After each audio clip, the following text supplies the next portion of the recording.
Bonjour à toutes, bonjour à tous, comment allez-vous?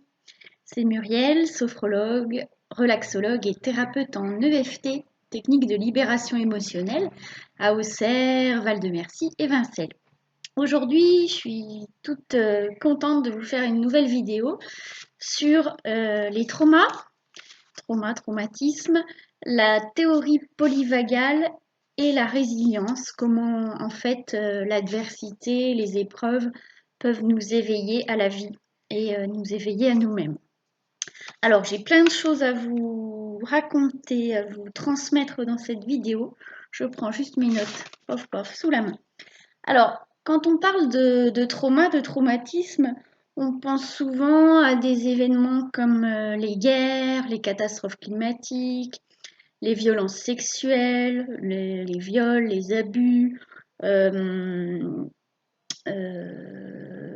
les agressions, etc. Et bien sûr, ça fait partie des grands événements qui peuvent être traumatiques, traumatisants, bien sûr. Mais on ne parle pas assez, je trouve, de tous les événements, entre guillemets, les petits événements qui vont faire trauma. En fait, c'est pas l'événement en lui-même qui va générer un traumatisme chez la personne, c'est vraiment comment on va le vivre, comment notre système nerveux autonome va réagir. Donc dans cette vidéo, je vais pas mal vous parler du système nerveux autonome. Un peu plus tard avec la théorie polyvagale qui est vraiment très intéressante, dont je vais juste vous donner des bases puisque je, je n'ai que des bases sur cette théorie, mais qui sont déjà très intéressantes et très importantes sur un plan personnel et aussi bien quand on est thérapeute, mais pas seulement aussi pour les enseignants, pour les chefs d'entreprise, en fait pour tout le monde. C'est vraiment important et intéressant pour soi et pour améliorer nos relations. Alors, les traumas. En psychologie, donc là je vais parler des traumatismes psychologiques, hein, des psychotraumas, parce qu'on parle aussi de traumatisme en médecine, voilà, traumatologie, mais là moi c'est pas de ça dont je vais vous parler, ce sont les traumatismes psychologiques. Alors on parle de trauma simple et de trauma complexe. Un trauma simple, c'est un traumatisme qui est généré par un événement ponctuel qui va venir déborder les capacités de l'individu, les capacités d'intégration psychique de l'individu, capacités psychiques, émotionnelles et sensorielles de la personne, et qui va créer en fait une infraction psychophysique. Donc ça peut être des événements ponctuels intensément choquants. Donc il y a ceux que je vous ai cités, hein, catastrophes naturelles, guerres, les accidents aussi, les attentats, les incendies, agressions physiques ou sexuelles, maladies graves aussi. Une maladie grave, ça peut vraiment faire traumatisme. Des traitements médicaux invasifs aussi, qui peuvent vraiment invasifs ou avec oui, une intrusion dans le corps ou avec un sentiment de menace en fait qui peut faire trauma. Perte d'un proche, etc. Donc il y a tous ces événements-là. Et il y a aussi plein d'autres événements, une dispute avec un membre de notre famille ou un proche qui va vraiment nous choquer, nous déborder. Toute situation qui va nous déborder, en fait, où on va pas pouvoir avoir accès sur le moment à nos ressources. Et donc, on va être dans un état un petit peu de sidération. Alors, en fait, face à un stress dans la vie, vous savez sûrement, il y a 3 réactions possibles. Et ça vient aussi de notre système nerveux autonome. Soit on combat le stress, soit on fuit, soit on est dans un état d'immobilité, de sidération, on est à l'arrêt, on est sous le choc. Et je vais plutôt m'intéresser à celui-ci dans cette vidéo, ce troisième état de sidération, de choc, qu'on appelle aussi en psycho parfois de dissociation. Je vais expliquer un peu plus tard ce que c'est. Avec un trauma simple, donc un événement ponctuel, il y a un risque de 24% de développer des troubles psychologiques. Et les symptômes subsistent après 1 mois. C'est ce qu'on appelle le syndrome de stress post-traumatique. Sinon, si ça disparaît, on ne va pas parler de trauma. Quoique, bon ça c'est encore. Le syndrome de stress post-traumatique, il y a vraiment des symptômes qui persistent dans la durée. Voilà. Mais on peut très bien avoir vécu tout un tas de traumas. D'ailleurs, on en a tous vécu plein dans notre enfance et autres. Et ça, j'en parlerai après parce que je trouve que on ne les aborde pas assez, les traumatismes de l'attachement, de la petite enfance, qui sont hyper importants et qui laissent chez chacun, il n'y a pas besoin d'être atteint d'une pathologie ou d'avoir vécu des événements dramatiques, graves, enfin considérés comme graves, comme ceux que j'ai cités juste avant, pour avoir des traces traumatiques, en fait, des mémoires traumatiques. Donc, dans un syndrome de stress post-traumatique, les symptômes les plus courants vont être la mémoire traumatique. C'est une personne qui va avoir des souvenirs récurrents, comme des flashs du moment traumatisant, soit tout, soit une partie de l'événement. Alors ça peut être des sensations, ça peut être des bruits, des paroles, donc là ce sont des petits éléments du souvenir qui vont être intrusifs, qui envahissent l'esprit de la personne, des fois qui réveillent la nuit avec des cauchemars, des sueurs, des crises de panique. Donc tout ou partie de l'événement. Il peut y avoir des agissements soudains, comme si l'événement allait se reproduire. Donc des flashbacks, des illusions, des cauchemars vécus avec détresse et forte angoisse. Il y a le syndrome d'évitement. Alors ça, on trouve beaucoup ça dans les troubles anxieux, dans les phobies. Voilà, évitement phobique de toute situation se rapportant au traumatisme ou pouvant rappeler l'événement. On va éviter aussi la pensée qui génère l'angoisse. On va développer un monde imaginaire et on va éviter toute situation douloureuse ou stressante. Il peut y avoir un émoussement affectif, donc la personne ressent moins d'émotions. Et là, on peut dire qu'elle est dissociée, c'est-à-dire que son corps et sa pensée sont séparés. Et la dissociation, c'est très courant suite à un trauma, donc je vais en reparler juste après, puisque je vais parler du syndrome de dissociation. Donc là, je termine avec l'évitement. Émoussement affectif, désinvestissement des relations interpersonnelles. On va moins s'intéresser à nos relations amicales, sociales, proches. Et on va perdre l'anticipation positive de l'avenir. C'est-à-dire qu'on va envisager l'avenir avec un état d'esprit plutôt négatif, pessimiste, anxieux en fait. Il y a le syndrome d'hyperactivité neurovégétative. Alors là, on est en lien avec le système nerveux autonome. La personne, suite à un trauma, ça peut être des années après, hein, si le trauma n'a pas été digéré, intégré, conscientisé, etc., libéré. Il peut y avoir une hypervigilance, donc on est tout le temps en état d'alerte, un petit peu comme, s'il ne faut pas oublier qu'en fait nous sommes ni plus ni moins que des animaux, hein, des mammifères, avec un système archaïque, le cerveau reptilien, qui va, le système nerveux autonome, ce système reptilien aussi, va traiter la vie de façon binaire, danger ou sécurité. Donc en fait, quand on a vécu un trauma et qu'on est resté figé dans cet état-là de sidération, des années après, on peut être encore en hypervigilance, même dans des moments où en fait on est en sécurité. Ce système est resté bloqué, figé dans la sidération, dans le moment où il a été débordé en fait, où il n'a pas pu combattre ou fuir. Donc hypervigilance, état d'alerte et de contrôle, on va être en alerte tout le temps, un peu tout le temps en stress, on va avoir envie de contrôler sa vie. Il peut y avoir des sursauts, des insomnies, des réveils nocturnes, hypersensibilité, irritabilité, donc on est une personne qui va pleurer facilement, qui va être facilement débordée, ou alors des colères explosives, des troubles de la concentration, de l'attention, etc. Le syndrome de dissociation, ça on en parle beaucoup en psychologie de la dissociation, c'est une personne par exemple qui va être que dans sa tête et coupée de son corps, ou au contraire elle est dans son corps et elle n'arrive plus à penser, à raisonner.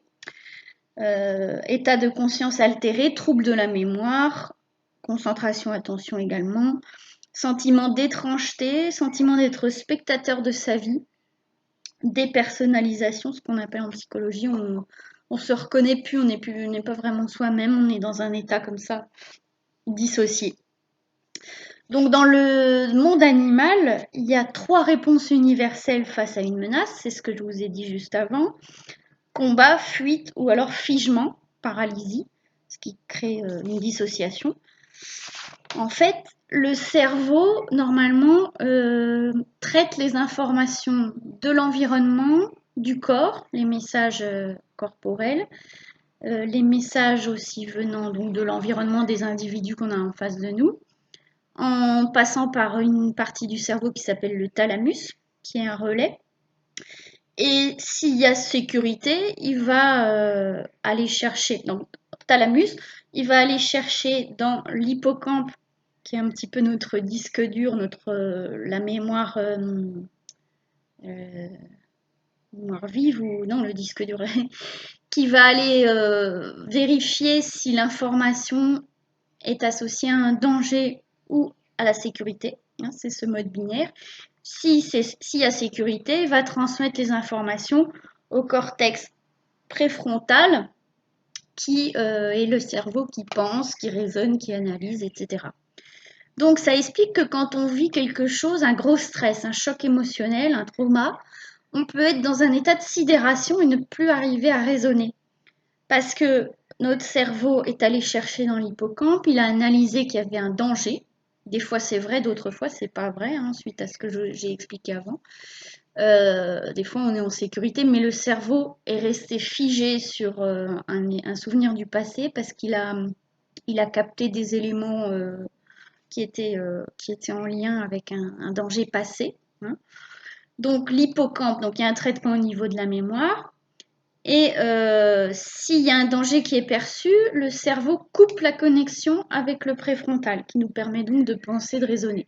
Ce qui explique qu'on soit en hyper vigilance, qu'on puisse avoir le cœur qui bat fort, des suées, qu'on n'arrive plus à penser, à réfléchir, à mémoriser, etc. Parce qu'on est dans cet état nerveux de danger en fait. Je vais en reparler un petit peu avec la théorie polyvagale après. Voilà, donc le trauma simple. Le trauma complexe, ce sont des événements répétés, des situations traumatisantes qui se répètent sur plusieurs semaines, plusieurs années, qui sont complexes et profonds. Souvent, c'est des événements interpersonnels, donc en lien avec la relation aux autres. Par exemple, les maltraitances sexuelles, physiques ou émotionnelles, toutes les maltraitances. Et donc là, il y a tous les traumatismes de la petite enfance, tous les traumas d'attachement. Si les parents, pour une raison ou une autre, je ne suis pas là pour juger les parents, chacun fait ce qu'il peut avec son histoire. Tout ce qui est vécu dans l'enfance, en fait, les parents doivent être suffisamment bons. Ça, c'est une notion aussi qu'on retrouve en psychologie, c'est Winnicott. Et si l'enfant ne reçoit pas la sécurité suffisante, enfin la sécurité dont il a besoin, parce qu'un bébé c'est vulnérable, c'est dépendant de ses figures d'attachement, etc. Donc ça peut laisser vraiment des traumatismes, et encore plus quand c'est répété, quand c'est régulier. Donc le trauma complexe. C'est un moment où la construction de l'individu est en cours, hein, le bébé, le petit enfant. Donc, conséquence, chez l'adulte, il y aura une gestion difficile des émotions, une confiance en soi qui peut être altérée, des capacités relationnelles un petit peu compliquées. La bonne nouvelle, c'est que bien sûr tout ça, ça se travaille, et c'est là qu'on peut parler de résilience. Le mieux, moi je ne vais pas dire le contraire, c'est en se faisant accompagner, en trouvant des thérapeutes avec qui on se sent en confiance et qui vont faire avancer. On parle donc d'état de stress post-traumatique. Donc dans ce cas-là, il peut y avoir une régulation des émotions qui est compliquée, de l'impulsivité, des comportements autodestructeurs, avec des gens qui se scarifient ou qui sont dans des addictions, perturbations de l'attention, concentration, des épisodes dissociatifs. Donc cette fameuse dissocier, c'est coupé en deux. Hein. Normalement, on est corps, esprit, pensée, tout ça fonctionne ensemble. Et dissociation, il y a une coupure, une déconnexion entre deux parties.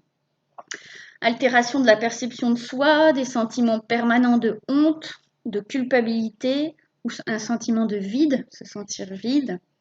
Altération de la perception de l'agresseur qui parfois est idéalisé. On voit ça des fois dans les violences conjugales ou dans d'autres types de violences. La victime peut pardonner son agresseur, voire l'idéaliser en fait. C'est un mécanisme qui se passe.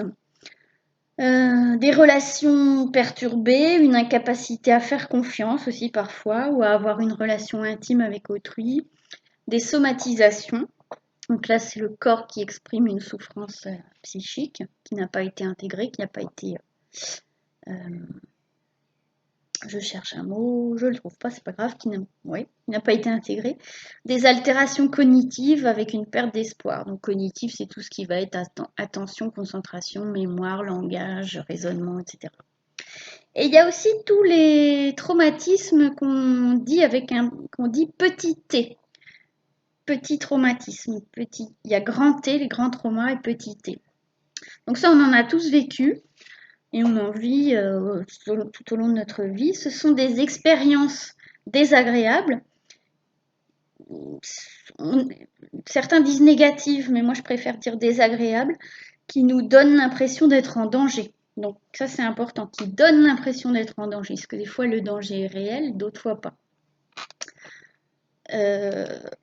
De ne pas être aimé, de subir les choses au lieu de les maîtriser, ou l'impression de ne plus avoir de raison d'espérer. Il y a toutes les situations d'humiliation, les échecs, les pertes, alors pertes de toutes sortes, hein. Perte d'un emploi, perte d'un proche, perte d'une situation, d'un statut, etc. Les brimades, les rejets. Faire l'expérience de nombreux et répétés petits T donne des effets équivalents à ceux d'un trauma complexe généré par des événements a priori plus traumatisants. Parce que ceux que j'ai cités au début, les guerres, les viols, etc., en général, si on interroge plein de personnes, tout le monde va considérer que ce sont des événements traumatisants. Alors que les petits T, ce sont des événements qui peuvent être des fois complètement paraître tout à fait anodins. Ça va être l'institutrice qui vous a dit une phrase, qui vous a dit plusieurs fois une phrase à l'école, qui vous a dit toi de toute façon t'es nul, tu y arriveras jamais. Bah ça fait trauma en fait. Ça peut générer des croyances, enfin ça fait trauma. Ça peut faire trauma chez quelqu'un qui va entendre ça et qui va le croire à force. Donc ça va créer des croyances limitantes et ça peut faire vraiment traumatisme chez la personne qui a entendu ça toute son enfance. C'est un exemple d'un petit T.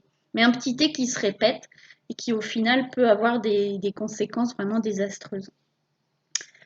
Voilà, bon, j'ai encore d'autres notes, mais je vais arrêter là pour ça. Et je vais parler un petit peu de la théorie polyvagale. Donc ce sera une vidéo un peu plus longue pour ceux Désolée pour ceux qui aiment les vidéos courtes. Vous pourrez passer en accéléré ou... Voilà, de toute façon, vous faites comme vous voulez, bien sûr. Alors, la théorie polyvagale, c'est une théorie qui a été élaborée par le docteur Stephen Porges en 1994. En fait, il s'est rendu compte que le système nerveux autonome, donc c'est celui qui gère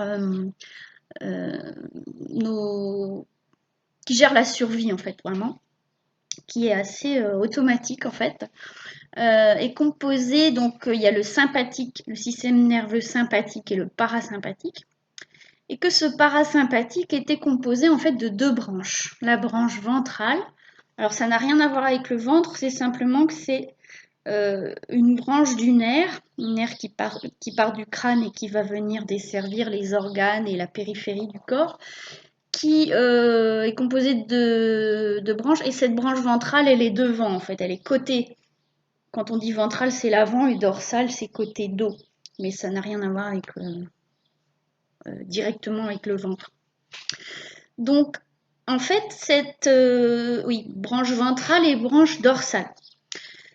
Donc, cette branche ventrale, c'est quand on se sent bien, quand on est en sécurité, quand on est épanoui, quand on vit du calme, du bien-être. Et la dorsale, elle, c'est au contraire quand on est en stress, en sidération, en dissociation, quand on est en réaction un petit peu de choc, immobilisation. Et il y a aussi donc, ça c'est les deux branches du parasympathique, et il y a le système sympathique, lui aussi, qui réagit face à un stress. Donc en fait, nous avons des capacités d'autorégulation, mais à certains moments, nous sommes dysrégulés. C'est quand on est dans ces modes sympathiques ou parasympathiques dorsales. Et il y a des moyens, bien sûr, pour revenir dans le ventral. Alors, je vais parler évidemment de ce que je connais et de ce que je pratique. Tout ce qui permet de revenir à soi, de revenir à un état de calme, donc la méditation, la sophrologie, la respiration et l'expiration, parce qu'on sait que l'inspire active le sympathique, donc celui qui nous permet de faire face au stress, de se mettre en mouvement, et on en a besoin, bien sûr. On a besoin de savoir équilibrer les deux et de savoir revenir dans le ventral. Donc, méditation, la sophrologie, l'EFT aussi, méthode à laquelle je suis formée depuis l'année dernière, qui permet en stimulant des points d'acupuncture, d'apaiser ce système nerveux et de revenir dans le ventral. Voilà. Quand on sait ça, du coup, c'est intéressant d'apprendre à mieux se connaître et à se dire, il y a des moments où je suis on va dire en mode ventral, je suis calme, je vais bien. Des moments où je suis en dorsale, alors là, je suis plutôt figée, immobilisée, sidérée, en stress. Et quand je suis comme ça, je ne peux pas communiquer avec les autres. Ça, c'est important. Le moment où on communique, on se connecte aux autres, c'est en ventral. Donc, c'est intéressant de connaître ces états pour soi et aussi pour mieux interagir avec les autres. Pour soi dans sa vie, mais aussi pour tous les enseignants, parce qu'un enfant qui est dans le sympathique ou le dorsal, il ne peut pas apprendre. Donc ce serait hyper intéressant que tous les enseignants, tous les formateurs, même les chefs d'entreprise, des managers, quand ils ont des réunions, quand ils doivent s'adresser à une équipe ou autre, qu'ils apprennent à connaître cette théorie pour reconnaître chez leur interlocuteur quand est-ce qu'il est en ventral, qu'il est en sécurité, quand est-ce qu'il est en dorsal ou en sympathique, et comment les aider à ramener un état de calme, un état ventral. Il y a des super vidéos sur cette théorie. En fait, j'ai eu envie de faire cette vidéo parce que justement ce matin, j'ai regardé Florence Bernard qui parlait de ça, interviewée sur la chaîne Résilience Psy, que vous trouvez sur YouTube, interviewée par une psychologue dont je n'ai pas le nom là sous les yeux. En tout cas, c'est Florence Bernard, psychothérapeute, qui parle dans cette vidéo de la TPV, la théorie polyvagale. Et elle explique très bien ça. Et en fait, quand on comprend que notre système nerveux autonome, il est au service de notre survie, quand on comprend ça, et qu'on comprend que c'est dans notre physiologie d'animal, d'être humain, de passer par ces différents états, il y en a 3 du coup, ventral, dorsal, sympathique, eh bien on peut sortir du jugement, avoir beaucoup plus de compassion, de bienveillance envers soi-même et envers les autres, se dire bah oui, là j'ai réagi comme ça, je pouvais pas raisonner, discuter avec les autres parce que j'étais dans cet état de sidération. Et je peux aussi en prendre conscience et apprendre à ramener un état de calme, un état ventral plus rapidement. Et c'est dans ces moments-là qu'on peut communiquer avec les autres. Donc elle en parle dans la vidéo vers la fin, notamment dans les couples.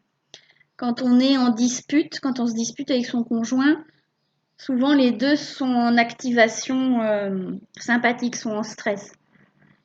Ou alors il y a un déséquilibre, il y en a un qui est en dorsal et l'autre qui sont pas au même niveau. Et en fait, dans ces cas-là, il faudrait savoir faire pause, dire attends, on arrête, là je suis pas en état, je sens que je suis pas dans mon état de calme.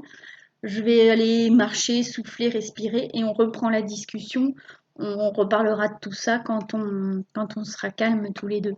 Et en fait, quand les deux personnes sont sur le même niveau dans l'état ventral de ce nerf vague, là, ils vont pouvoir communiquer, s'expliquer, trouver des ressources et se comprendre. Voilà. Ils seront peut-être pas d'accord, mais au moins ils pourront parler et se connecter tranquillement. Voilà, bon, je pourrais dire encore beaucoup de choses, parce que c'est passionnant, c'est déjà pas mal, ça fait 25 minutes. Allez chercher sur Internet, il y a plein de choses, c'est une théorie dont on parle de plus en plus là en France et partout, dans le monde de la thérapie, mais je crois que ce serait vraiment intéressant aussi que ça rejoigne le monde du travail, de l'entreprise et de l'éducation et que ça se diffuse un peu partout. Pour les thérapeutes, c'est super intéressant de connaître ça parce que quand on est face à un client ou un patient, on peut s'interroger sur eh ben, déjà sur soi. Où est-ce que j'en suis moi? Est-ce que je suis... Alors il y a une échelle hein, dans la vidéo, elle parle de ça, Florence Bernard. Il y a une échelle en fait. En bas de l'échelle, c'est le système dorsal, donc celui qui est activé, sidération, immobilité. Le système sympathique. Alors là, on est plutôt en état de stress, en tout cas, euh, en état d'action. Alors ça peut être positif, hein, parce qu'on a besoin de ce système-là. Hein. Je disais, on a vraiment besoin des deux. Hein. Et le ventral, en haut de l'échelle, alors lui, c'est l'état calme, serein, tranquille, qui nous permet d'avoir accès à nos ressources, d'être créatif, etc. Donc il est quand même vraiment intéressant. Mais on ne peut pas être tout le temps dedans, voilà, faut accepter ça. On est des êtres vivants avec un système nerveux qui fonctionne comme ça, hein, qui vient de loin, puisque c'était pour survivre au départ face aux dangers de la nature.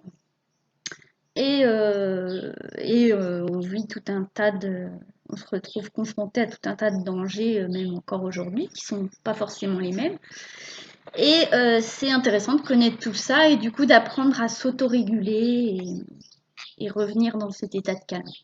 Voilà, donc n'hésitez pas à chercher sur Internet si ça vous intéresse, théorie polyvagale. Et sur les traumas, bon, j'ai dit pas mal de choses, à aller fouiller, aller vous intéresser à tout ça et à vous connaître de mieux en mieux et en plus pouvoir améliorer vos relations avec les autres et comment vous adresser aux autres, à quel moment. Voilà. Prenez soin de vous, à bientôt pour une prochaine vidéo et voilà. Au revoir.